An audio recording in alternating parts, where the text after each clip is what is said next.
energy gets when he goes back in. Ball! Yeah!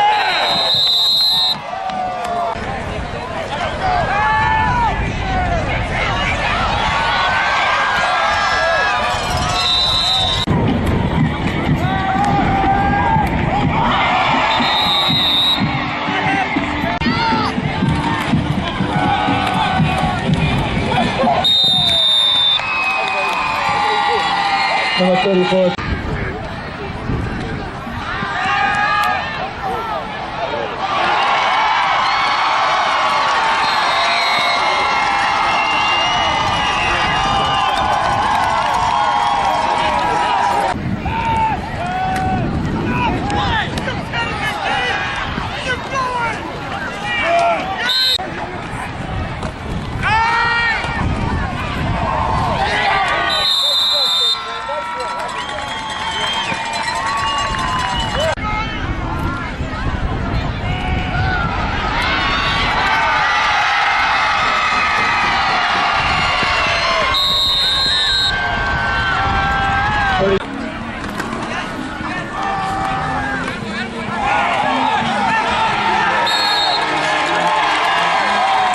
Congratulations. I mean, that win, you needed that win, that locks you in now. I mean, you're locked into the playoffs. You played a great game last week, another great game this week, too. I mean, talk about, the playoff run that you got. No doubt you got one more game on the schedule, but your kids are really starting to dial it in. Yeah, we got to get some momentum. We've been missing plays on offense all year. We gotta make those plays, and that's where we will start blowing up the scoreboard a little bit. We've had a lot of missed touchdowns on the field where we just didn't execute. So we need to continue to execute and make big plays. Offensively, pretty solid all year. Defensively, you had hit or miss. What have you done differently in the second half of the season to tweak that defense? Because they've been playing a lot better the last couple of weeks. Actually, it's probably the opposite. Our defense shut guys out. They had 4 shutouts this year. And then in slop time, we kind of gave up some points. However, our defense needs to continue to pressure the quarterback. It's hard for our defense when we go against a downhill team because we don't have the big guys. And that's where you kind of saw the scoreboard light up a little bit against North.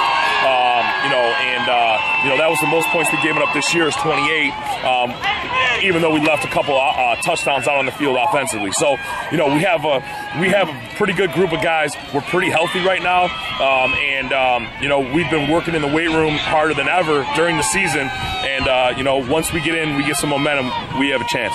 And last question, Coach. Talk about special teams a little bit. You got a kicker that could probably put it in the end zone every time. You're kind of kicking it off to the side there a little bit. But how important is that weapon going to be when you get into the playoffs? Because he looks like he can hit it from 30 pretty regularly. Well, yeah, I mean, he can. We're just, we got to get him confidence. That's the biggest thing with him. Yeah, with him.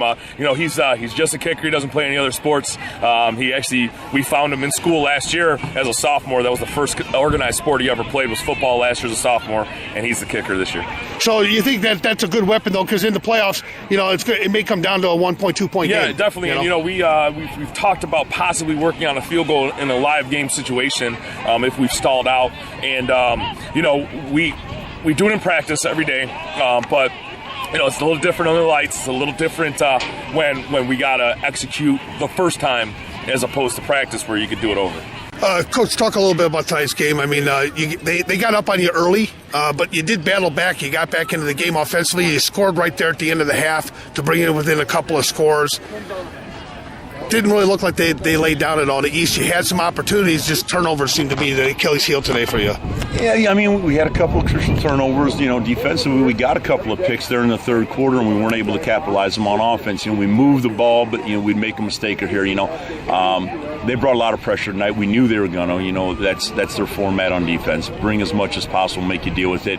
We had some things built in with the screen game and things like that. And when we executed, we did a nice job with it. Unfortunately, their pressure caused us to make some mental mistakes too, costly offsides penalties, little things like that we put ourselves in bad down and distance situations where we kind of had to get off what we wanted to run offensively. So, a little bit we shot ourselves in the foot by not being mentally tough, but tip your hat to them. I mean, they bring a lot of pressure on defense, and, they did a nice job staying over the top and preventing the big filet, and they make you earn your scores. And, a good football team's going to do that, and we weren't able to capitalize on a couple opportunities we had. Talk a little bit, too, about the injuries. I mean, mean, it looks like you got quite a few key injuries, going down the stretch here, and it's really put a damper on your season here down the stretch. Last week, Justin Brandon, our leading tackler on defense, linebacker, was out with a busted thumb. We were fortunate enough to get him back, and he played with a cast this week. Kelvin Jones has been banged up. He can't play quarterback anymore with a bad shoulder. He's been doing a great job at running back, but even at linebacker, we tried playing him there, but with that shoulder, it's just too hard to tackle, so he's limited.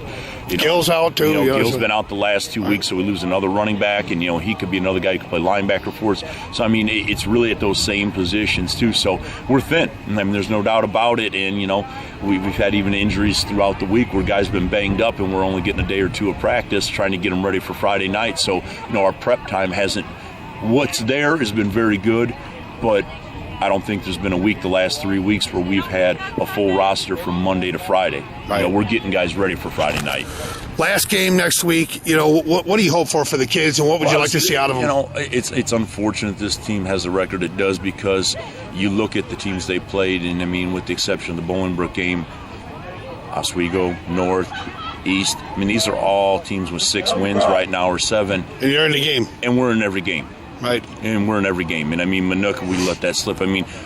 They're competitors. They're very good. I think we got a few more bodies where we have a little more depth at some certain spots. We could probably flip that 3 points in a couple of those games.